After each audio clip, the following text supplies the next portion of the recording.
माता पार्वती ने भगवान शिव से एक सवाल पूछा, जिसके बाद भोलेनाथ ने एक कथा सुनाई और अमर हो गया कबूतर का जोड़ा।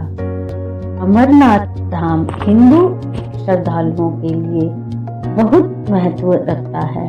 अमरनाथ यात्रा में जो कबूतर का जोड़ा दिखाई पड़ता है, वह कैसे अमर हो गया और किसका प्रतीक है?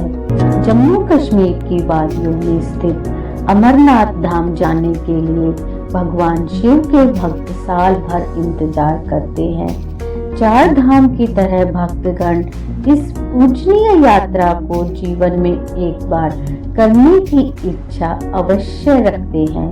अमरनाथ यात्रा के बारे में ऐसा कहा जाता है कि भगवान शिव की मर्जी के बिना यहाँ भक्त नहीं पहुंच पाते हैं।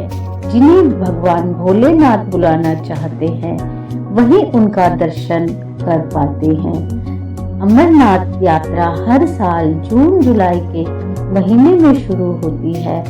ये बेहद ही रोमांचक अमरनाथ की यह यात्रा धरती पर स्वर्ग के जैसी है। हिमालय की गोदी में स्थित अमरनाथ हिंदुओं का सबसे ज्यादा आस्था वाला पवित्र तीर्थ स्थल है। अमरनाथ की खासियत पवित्र गुफा में बर्फ से शिवलिंग का बनना, प्राकृतिक हिम से बनने के कारण ही इसे हिमानी शिवलिंग या बर्फानी बाबा भी कहा जाता है। अमरनाथ हिंदी के दो शब्द अमर अर्थात अनश्वर और नाथ अर्थात भगवान को जोड़ने से बनता है। एक पुरानी कथा के अनुसार जब देवी पार्वती ने भगवान शिव से अमृतों के रहस्य को प्रकट करने के लिए कहा, तो वे लंबे समय तक उनसे इसे छुपाते रहे।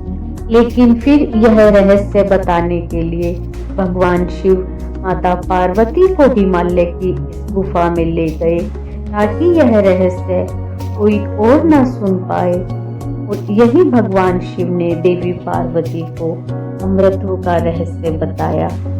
पुराणों में वर्णित है कि एक बार माता पार्वती ने भगवान शिव से पूछा, आप अजर अमर हैं और मुझे हर जन्म के बाद नए स्वरूप में आकर फिर से वर्षों की कठोर तपस्या के बाद आपको प्राप्त करना होता है। मेरी इतनी कठोर परीक्षा क्यों? और आपके कंठ में पड़ी यह नरमुंड माला तथा आपके अमर होने का रहस्य क्या है? भगवान शिव ने माता पार्वती से एकांत और गुप्त स्थान पर अमर कथा सुनने को कहा, जिससे कि अमर कथा कोई और अन्य जीव ना सुन पाए, क्योंकि जो भी इस कथा को एक बार सुन लेता है वह अमर हो जाता है। पुराणों के मुताबिक भगवान शिव ने माता पार्वती को इसी परम पावन अमरनाथ की गुफा में अपनी साधना की और अमर कथा सुनाई, जिससे हम अमृतो कहते हैं कि भगवान भोलेनाथ ने अपनी सवारी नंदी को पहलगांव पर छोड़ दिया, जटाओं से चंद्रमा को चंदनवाड़ी में अलग कर दिया और गंगा जी को पंचतरणी में तथा कंठ आभूषण सर्पों को शेषनाग पर छोड़ दिया। इस प्रकार इस पड़ाव का नाम शेषनाग पड़ा। अगला पड़ाव गणेश पड़ता है। इस स्थान पर भगवान शिव ने अपने पुत्र गणेश को छोड़ दिया, जिनको महागुणा का पर्वत भी कहा जाता है। पिस्सू घाटी में पिस्सू नामक ईड़े का भी त्याग किया। इस प्रकार महादेव ने जीवनदायिनी पांच तत्वों को भी अपने से अलग कर दिया। इसके बाद माता पार्वती के साथ उन्होंने गुप्त गुफा में प्रवेश किया और अमर कथा मां पार्वती को सुनाना शुरू कर दिया। कथा सुनते सुनते माता पार्वती को नींद आ गई और वह सो गई, जिसका भगवान शिव को पता नहीं चला।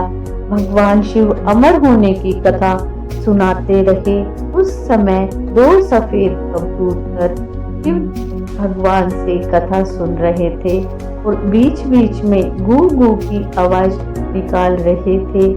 भगवान शिव को लगा कि माता पार्वती कथा सुन रही हैं और बीच बीच में हुंकार भर रही हैं। इस तरह दोनों कबूतरों ने अमर होने की कथा पूरी सुन ली। कथा समाप्त होने पर भगवान शिव का ध्यान माता पार्वती की ओर गया, जो सो रही थी। जब महादेव की दृष्टि कबूतरों पर पड़ी तो वे क्रोधित हो गए और उन्हें मारने के लिए आगे बढ़े। इस पर कबूतरों ने भगवान शिव से कहा कि प्रभु, हमने आपसे अमर होने की कथा सुनी है। यदि आप हमें मार देंगे तो अमर होने की यह कथा झूठी हो जाएगी। इस पर भगवान शिव ने कबूतरों को जीवित छोड़ दिया और उन्हें आशीर्वाद दिया कि तुम सदैव इस स्थान पर भगवान शिव और पार्वती के प्रति चिन्ह के रूप में निवास करोगे। अतः यह कबूतर का जोड़ा अजर अमर हो गया। ऐसा कहते हैं कि आज भी इन दोनों कबूतरों का दर्शन भक्तों को यहाँ प्राप्त होता है और इस तरह से यह गुफा अमर कथा की साक्षी हो गई और इसका नाम अमरनाथ गुफा के नाम से प्रसिद्ध हो गया।